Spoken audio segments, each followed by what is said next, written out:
Hello again. In this video, I thought we would just do some simple head and neck tension relieving moves because I think we can always use that. You are free to do this sitting down if you like. These moves can certainly be done in a chair. I'm going to start though with one or two standing moves just to help loosen up the whole spine from head to tailbone. So if you would like to join me, find a place where you have some little bit of floor space. You don't need a whole lot, but just enough for your arms to move. And just coming into a comfortable standing position. Your feet can be pelvis width apart, a little wider, whatever's comfortable for you.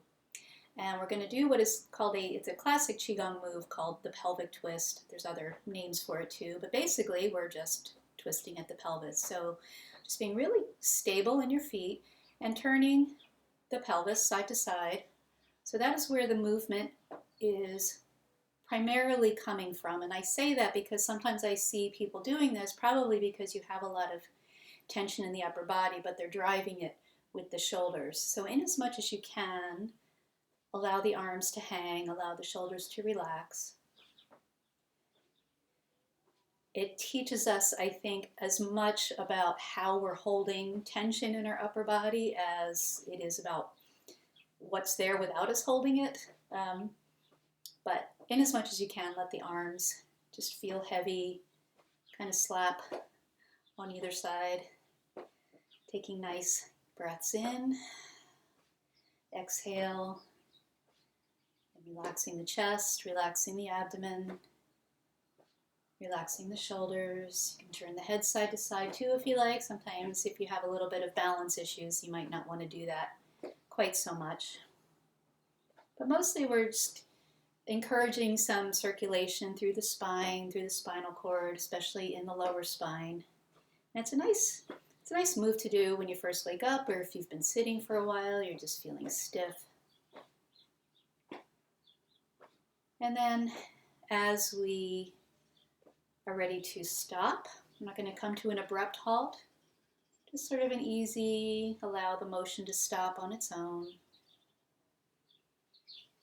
And as you pause and you notice how you feel, you can almost still feel your body turning side to side, and just kind of let that settle in. A little tingly, a little more energy.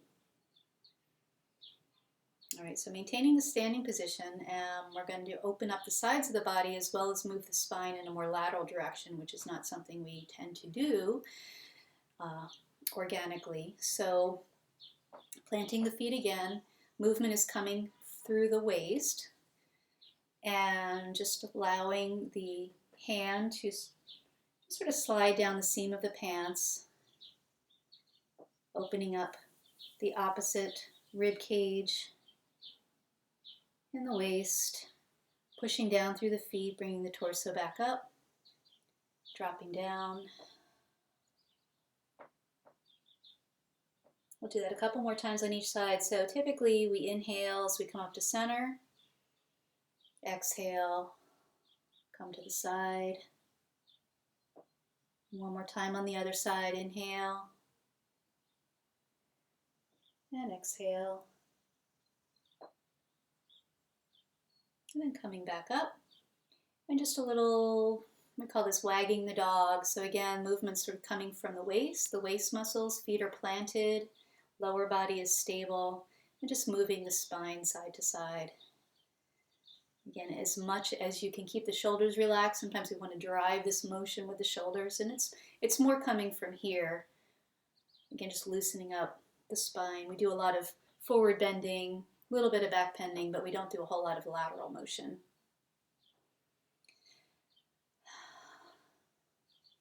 All right, I'm going to come back to center. Now at this point you can continue standing, or if you would like to sit down, you may. I'm going to work with the neck. Again, I like to warm up my hands, especially if I'm going to put them on my neck. And you can use both hands here, or you can do one at a time. I'm basically reaching around, and my fingertips are just outside of the vertebrae. And then just pressing my fingers in gently and just pulling the tissue and the muscle up toward the collarbone. So again, there's that large SCM muscle, comes down from just behind the ear, down to the collarbone, and I'm just bringing that pull up to that muscle and down.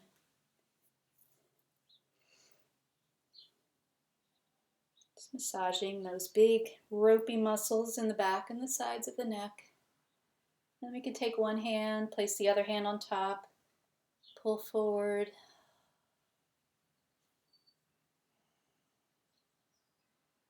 Then remembering to breathe. I say that a lot, but we do tend to hold our breaths, especially when we're focusing on something that's new. Trying to learn something, we tend to hold our breath for some reason. All right, come to the other side, pulling down. All the way down to the collarbone. You might even feel a little bit of this stretch coming up into the ear and around the ear. All right, now we're going to do the muscle in the front of the neck. There's this very thin sheet-like muscle that pulls the jaw down and it connects to the collarbone. It's called the platysma. Now this is a kind of a funny looking move, but trust me on this one, it feels really good when you do it. So I'm placing my hands just below the collarbones. And I'm not pressing hard, but I am pulling down, so I'm kind of stretching the surface, the skin surface here. And then as I lift my neck up, I can start to feel that pull around the Adam's apple. And then, this is the good part, sticking the jaw out. And you can feel that sheet really tighten up here. And if people are walking by or appearing in the room where you are, they're going to wonder, what the heck is she doing? That's okay. Again, just moving the jaw around, and it's going to help stretch that muscle, which can help open up the front of the throat. And coming over to the side, I can feel that coming all the way up into my ear.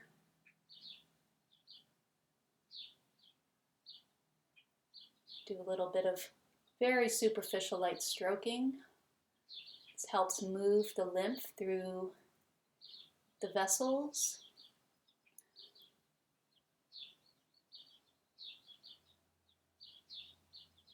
Okay. Enough of that, but notice how that feels though when you're done. It's kind of like opening in a way that, we don't normally experience. All right, so tucking the chin under just slightly, remembering that whenever we do work with the head and neck in any way, we should be doing this, but it's hard to remember. But particularly if we're doing anything with the cervical vertebrae, you want to make sure that your head is positioned properly over your upper body. So think about your ears over the shoulders as opposed to out here, which puts a lot of curve in the cervical vertebrae and a lot more constriction as you're turning your head. So just tucking the chin under slightly, and then thinking about lowering my right ear to my right shoulder. Opening up the side of the neck. Breathe in, breathe out. Let the head drop a little bit more. Try to keep the shoulders even. It's, again, very tempting to start to go with that if there's a lot of tension in your neck, but just allow your head to go as far as it wants to. We're not forcing the stretch, just allowing the gravity and the weight of the head to open up the side of the neck, coming back to center, to the other side.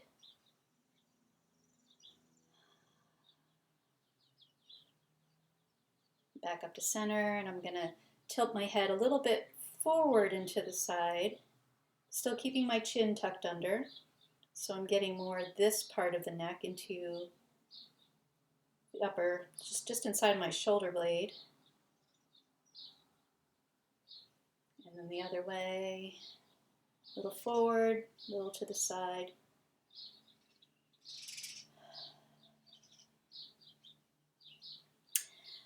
And coming up, again, keeping that head positioned. And I'm going to take a breath into center and exhale.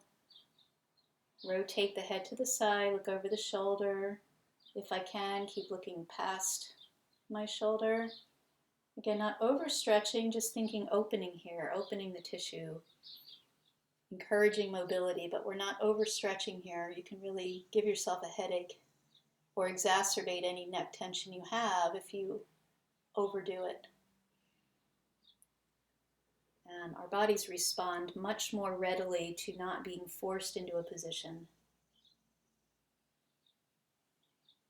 as I think we all know. A couple more times to the side. Inhale to center, exhale to the side.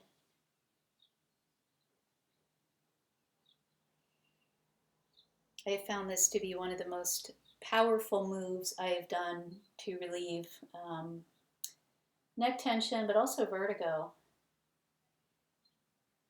A lot of my clients and students are so tired of hearing me say that, but I can't say it enough, how remarkable it is. All right, coming back to center. All right. And now, gentle breath. Let's move the shoulders up with the inhale, exhale, down. Again, try to avoid over tightening these muscles because they're always on anyway. Just bringing some mobility in through the shoulder blades and a little bit into the shoulder joint where the upper arm comes into the shoulder blade. And then forward.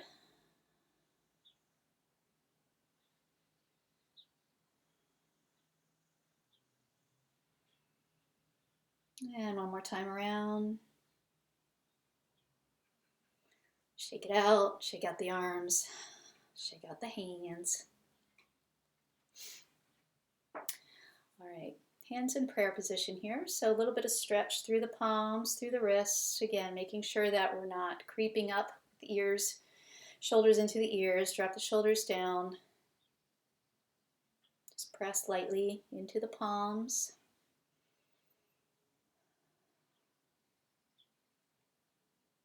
Finger stretch. And now we're going to bring the fingers down, feeling that through the wrists. Now when we do these moves, the temptation is if there's tension in your wrists or hands or restricted mobility, the tendency is going to want to be to pull the tension off by bracing the shoulders. And I would say just meet yourself where you are with your shoulders down. Like let this be the given, like keeping the shoulders down. If your hands can't meet all the way, just bring them to where they will meet without forcing. We don't want to create tension in another area when we're trying to address it in one place. Kind of little reminder here, keep the neck open. All right, we're going to bring the backs of the hands together. So with this one, the goal is to get the backs of the wrists together, but also the thumbs. And I'm a little stiff today. So again, the idea here is to keep the shoulders down.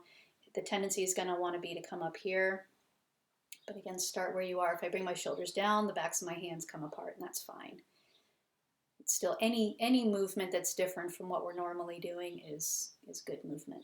It's nutritious, we call it.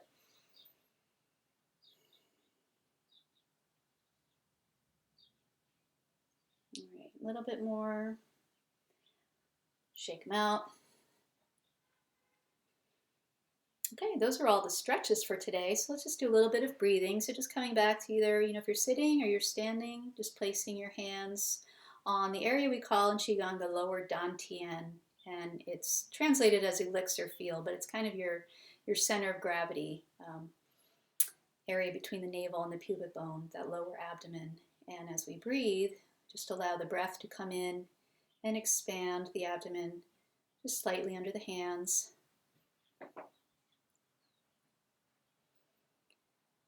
And as you exhale, just a slight contraction, just pull the navel in very slightly. Breathe in.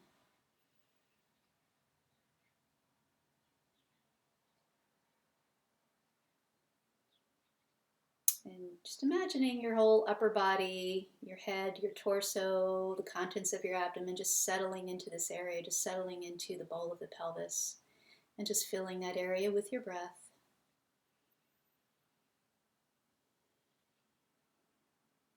I call this a grounding technique.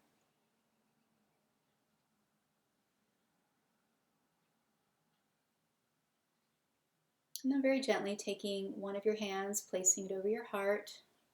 We'll breathe into these areas together simultaneously, breathing into the chest, breathing into the abdomen. Exhale,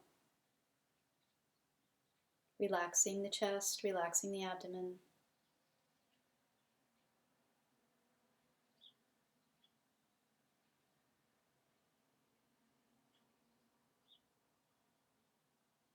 Bringing peace into the heart. Releasing tension in the lower belly. We carry a lot of tension in our abdomens that we are not so, we don't notice it as much as like in the neck and the shoulders, but it's there.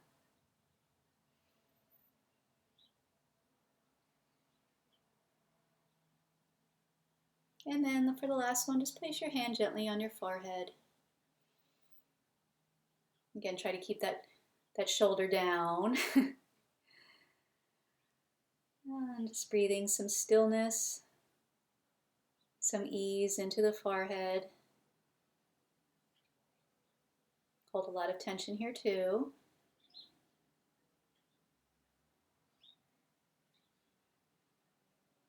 Kind of letting your thoughts, your energy settle like dirt in a water glass. Just let it sink down, allowing your mind to be clear, your thoughts light.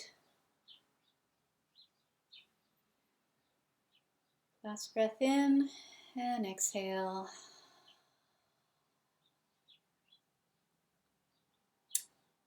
Okay, well, I hope that helped a little bit, relieve some tension in the head and neck at any point. Again, you can do one or all of those moves, even just any kind of movement. When you can remember, part of the problem of our tension is that it builds up and we're not doing enough movement to move it out and through the body. So just any kind of,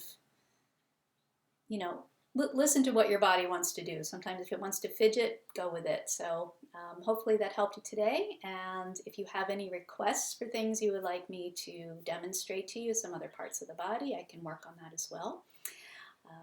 Hope you enjoyed that, and I'll see you around.